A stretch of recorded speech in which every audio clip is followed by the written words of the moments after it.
मृत्यूची नोंद करीत नाही।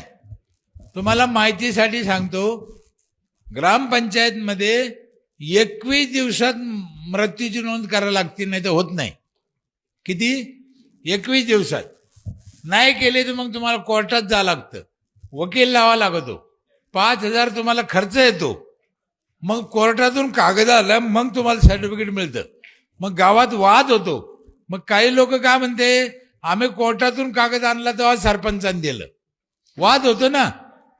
त्याच्यापेक्षा 21 दिवसात करा, नाही करीत। आम्ही आमच्या इथे काय केलं, जर एखादं म्हातारं वारलं तर त्याच्या लोकांनी, एखादी म्हातारी वारली त्याच्या लोकांनी ताबडतोब जर अर्ज केला लगेच त्या दिवशी, तर त्याच्या बापाला जाळायला लागणारे 3,000 रुपयाचे लाकडं ग्रामपंचायत फुकट देते। मग त्या लाकडासाठी ते अर्ज करतं आणि आमच्या इथे गवऱ्यात जाळते, लाकडात जाळीत नाही। ग्रामपंचायत गवऱ्या आणून ठेवते आधी आणि जो माणूस मेला त्याला पुरवते।